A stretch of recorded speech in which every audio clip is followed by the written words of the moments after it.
Good evening, everybody. Lana Burnley and Liz Fraser here.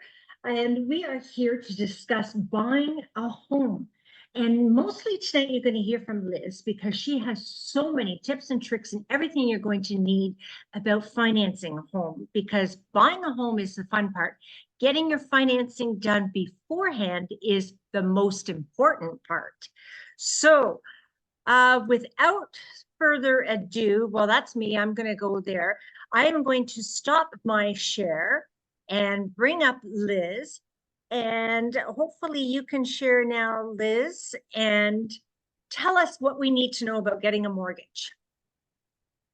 Okay, so hello everyone, welcome. And I'm just going to start from beginning here, and here we go. I'll just move this up into the corner here. So, and I'm just gonna move that over there. Anyways, okay, here we go. So, mortgaging today. I am Liz Fraser, and I am with Wolfpack Mortgage Solutions team.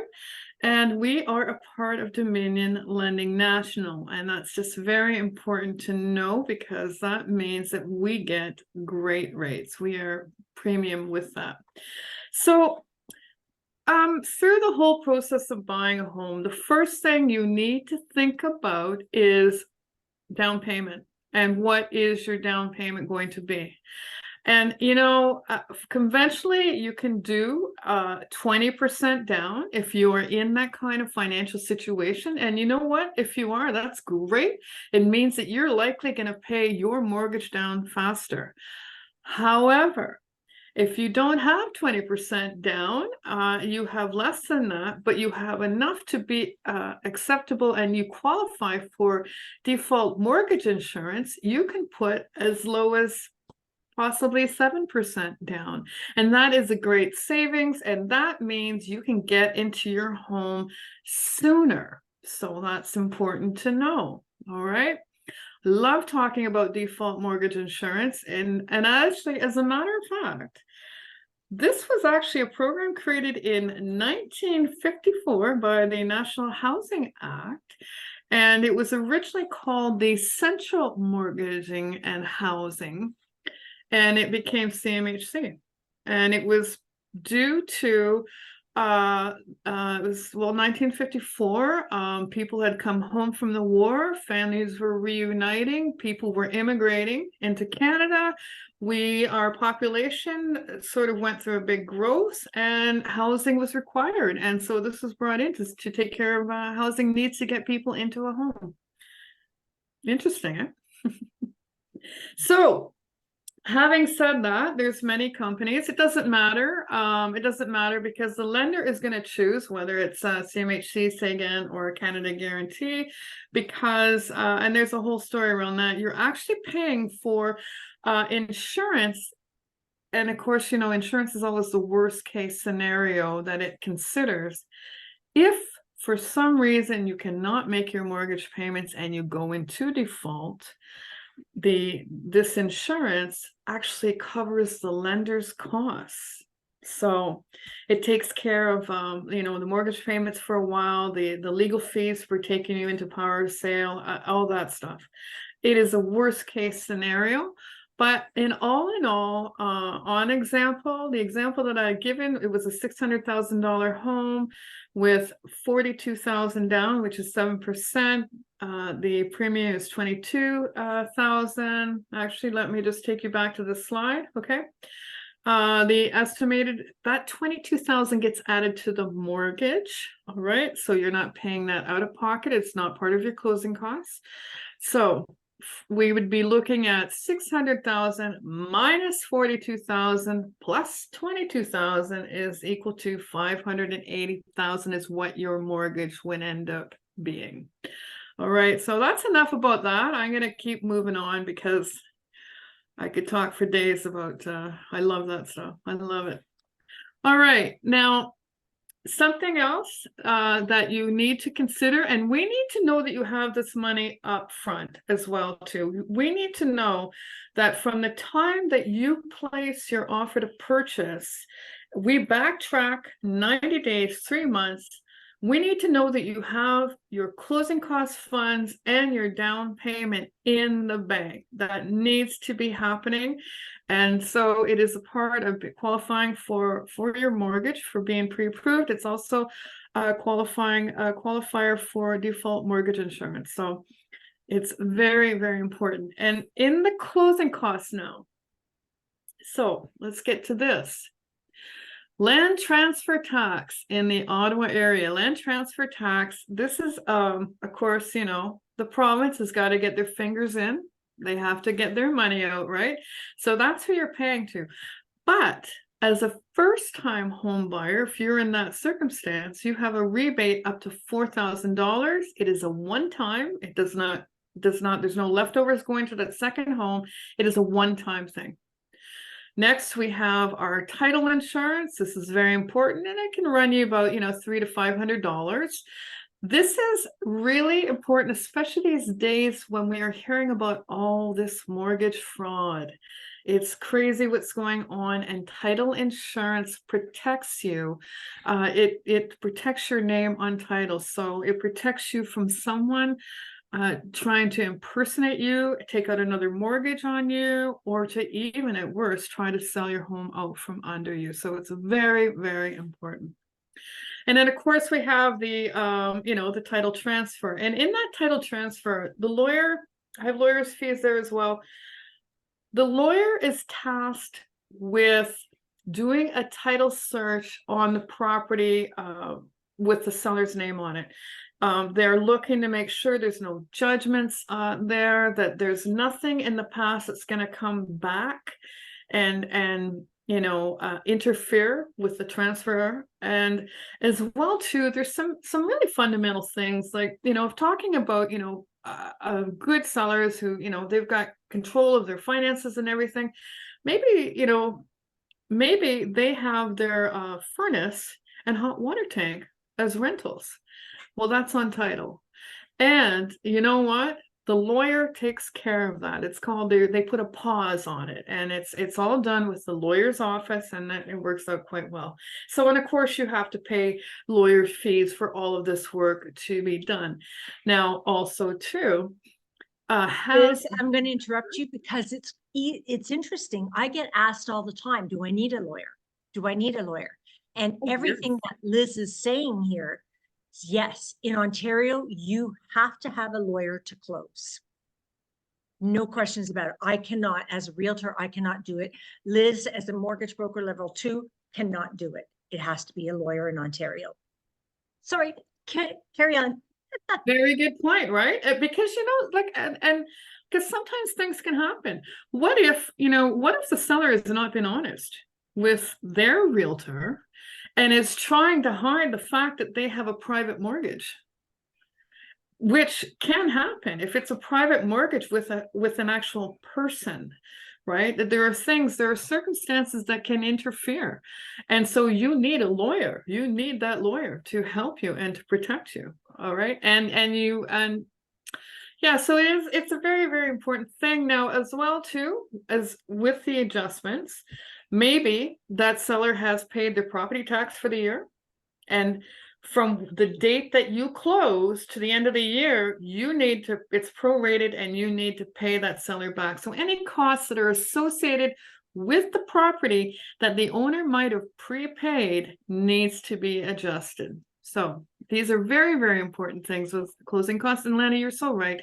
It's, you know, if you think you can get through this deal, buy a house, you know, without the professionals, without a realtor, you're just going to cause yourself a lot of pain. You must have a lawyer. And do you know what? You need someone looking out for your mortgage sake. You need a mortgage agent. So these are all really important things with a lawyer. My gosh, yes. Any province in this country, you need a lawyer. So here we go. We go through the steps. This is what I do as a mortgage agent. We are the first underwriters. All right. So we're going to ask you to complete a mortgage application. We're going to request consent for a credit report. We're going to pull your credit report. We're going to take a look at that. We're going to go through the details of that. Is there any hiccups in there? Is there anything that you need to tell me do you need to explain something? Like there was a death 2 years ago in your family and you forgot to make your bill payments for 2 months, and that's a blip on your, but after that, everything's been good. Lenders still want to know. Everybody wants to know what is going on with that. Now, and of course, we need your income documents. And I'm using the example that maybe you're an employee, but if you're self-employed, we have documents for that as well. If you have a corporation, basically, we need to verify that you are actually having an income, and this income needs to be reported on your Canadian taxes. So it cannot be foreign income. It cannot be cash income. All right. It has to be reported on your taxes, and we need to see it. We need to see it, whether through your bank account. We're going to be looking at your notice of assessments, all these documents, and it's specific to what your employment, how you make your money is. Of course, then there's also the 90 days of bank statements to show your down payment and the closing costs. All right. And 2 pieces of ID. And it's a funny thing. It's not just Ontario, Manitoba, and there's another province. I think it's PEI. You cannot use health cards. I don't know why that is. I really don't know why that is, but you cannot use your health card. So driver's license, passport, we want picture ID for the first one, native status card, your permanent residence card, and then your second piece can be another picture ID, or it can be your credit card or your bank card. Now, all right, so this is all about getting the pre-approval, and as I said, I'm going to underwrite it. We're going to find a fine Canadian institution for you, and we're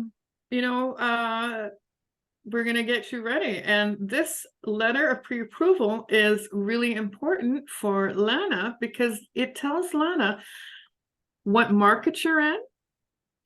And it also proves that you actually can afford. You've got everything, all your paperwork is in order, and we can move forward, and Lana can confidently put in an offer to purchase knowing that everything is going well.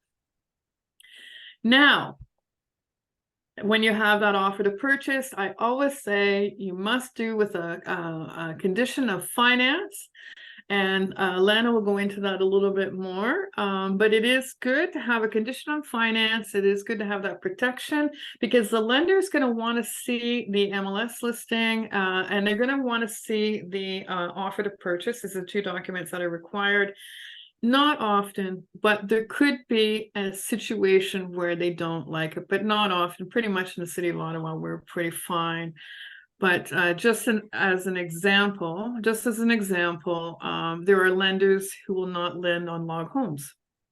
So just to throw that out there as an example. So if you're living in a log home somewhere in the Ottawa area, we have to find you something else. And it is doable. It's just that maybe the lender you're with doesn't like that. Okay. Now,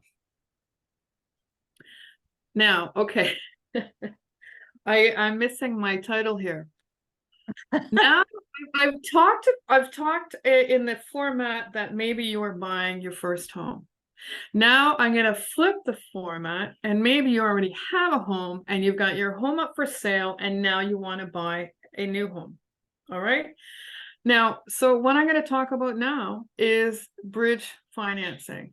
And bridge financing, it can help you upsize or downsize. And it depends on where you are with your current mortgage. All right. There could be people out there who are going like, you know what? I really don't like where my mortgage is at. We shouldn't have bought this size of house. Maybe we need to go something smaller. Let's put this on the market and let's go down. There could be that kind of situation. It's, you know what? Everybody has their reasons. So, there the word is bridge financing. Okay.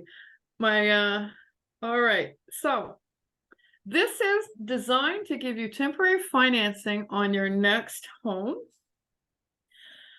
And it's a loan. It's a loan that you're going to get for a period of 90 days to 1 year. You do need to qualify for it with the lender that is holding your mortgage.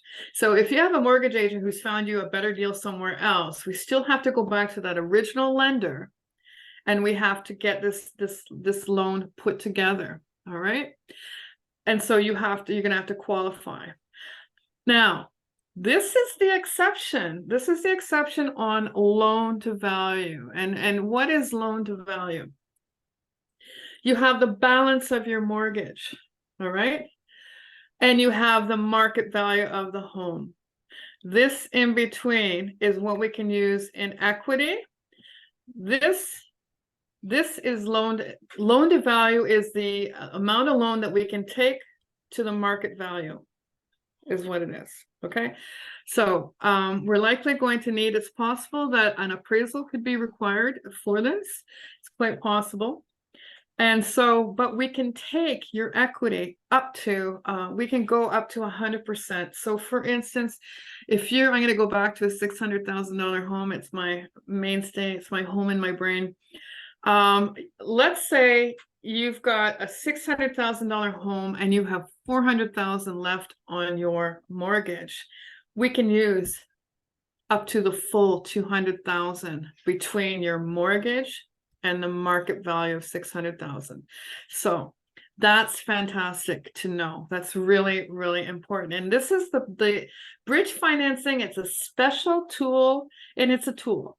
It's a special tool, and it does work, and it allows you to start shopping because, and especially right now, we know that the market is getting hot, right? People are out there, and what if you found your dream home and then you put your home up for sale? Let's go. Bridge financing is the way to do it. Now, I'm not gonna, what happened? Oh, I don't know what happened there. Anyway, so I'm not going to lie, it does have its risks. And I'm a mortgage agent, and so I am all about protection of your finances. I am all about that. So I have to talk about risks, okay? So you need to be confident that your house is going to sell. You also, if it doesn't sell, you could be stuck with both properties carrying both mortgages as well as the bridge loan, all right? Now, on the upside, maybe in the middle of this, you decide, hey, you know what? I actually want to keep that home, and you want to be a landlord, and you put yourself in a position that you pay that bridge loan back. That's a possibility, all right? Because sometimes these things can happen, right? People can change their minds. Now, the other thing that I really want to say, because I do have to present the risk, but right now, bridge financing is now a low risk because we have such a low inventory of housing. I don't really foresee this being a huge problem unless you happen to be in a neighborhood that is not so desired, that maybe you don't have a list of people coming into, right? However, it is a great tool. It's a fantastic tool. And you know what? I call it a tool because we don't make any money on it, but it is a tool. So this is something that we don't. And actually, I'm going to just to go further into this before I explain what's on the screen. How we mortgage agents work is we work hard for our clients, but it's actually the financial institutions that pay us. They are so confident, and they love our influence in the market. They value us so much that they pay us a commission, and this commission has nothing to do with your mortgage. It doesn't get tied into your mortgage. It has nothing at all to do with you. So it is just it is their way of what is a benefactor? It's the benefactor of using us with their services, and so they pay us a commission. All right, so now what I have on the screen, and for everyone, if you want to use the camera on your phone. This is my QR code for my mortgage toolbox. And with this, it is a great tool. It is a mortgage calculator, so you can play around with it. If you're not ready to come to a mortgage agent yet, if you're not ready for me to see you, but you know what, you can go in, you can do, you can check yourself to see how pre-qualified you are. I'm still gonna do my due diligence and have you fill out an application and stuff. But you can see where you are. You can take a look at land transfer costs. You can look at what the estimated closing costs are. There's a lot of information in this calculator. So I wish everyone to take a look at it and get yourself registered. And if you need to talk to me, you can use the information in there to communicate with me as well. So there you have it. I am Liz Fraser with Wolfpack Mortgage Solutions Teams, and there is my contact information. So thank you, everyone. Very good. Thank you very much, Liz. I appreciate that. And now that we have got a mortgage and we are ready to buy a house, right? We are pre-approved for a mortgage, or we've got our bridge financing. We know for sure it's time for us to buy a house. So Liz, if you could stop sharing. There we go. There we go. I will start sharing my screen because I have a lot to talk about. There we go. Come on, up we go. There we go. Okay, so I'm going to move you guys out of the way. So this is me. I'm a realtor. I've been a realtor since the year 2000. I've been recognized as the top agent with all of my clients. And I love working with families, both the parents and the kids. And I've been an award winner ever since I started in this business in the year 2001, which was my first full year in the business. And I seem to have an intuitive ability to know what works for my clients, whether you're buying or selling. And this ability really helps narrow down and speeds up the process of either buying a house or selling a house. And I'll tell you, by the time we're done, I have an overwhelming sense of enthusiasm for you, my VIP. So the most asked question I get, how's the market? Well, right now, the market is different than the market this time last year. So my best answer for everyone is it depends. It depends on what you're asking, why you're asking, and is it just in general, or are you looking to buy or sell? Or is your equity safe in your house? Is that what you're actually asking me? So when you say how's the market, I might ask you a few questions to find out what the motivation behind that question is. But there are 4 conditions which dictate the 2024 housing market. 2024 is a US election year, and any change in any government in North America affects the Canadian real estate market. The real estate market is very closely tied to the bond market. So whatever's happening in the bond market happens in the real estate market. Now, Ottawa is a little different in that we are a very stable market because we have the federal government, the RCMP headquarters, the military headquarters, the university town. We are a high-tech town, and we are a tourist town. So there is a whole multiple variety of industries that keep Ottawa afloat and keep our economy much more stable than many other places. The interest rate cuts. We're going to see some interest rate cuts at some point in 2024. They haven't happened yet, but now we're anticipating possibly something in June. There will be an announcement, an interest rate announcement in June, and the Bank of Canada just might cut the interest rate, which is going to bring out more buyers. We also have a pent-up buyer demand. Last year, not much happened simply because the interest rates were higher than what we've normally seen. Now, I started buying houses when the interest rates were 12 to 15%, so that was a whole different ballgame. But right now we have a pent-up buyer demand, and we have a lack of good resale and new build housing inventory. Like Liz alluded to in her talk, we have a lack of good inventory, and we still have that. It's not as bad as it was during the pandemic because the interest rates were at record lows, like never seen anything as low as it was during the pandemic. However, we are seeing a lack of inventory, and we are now seeing multiple offers on properties. Multiple offers.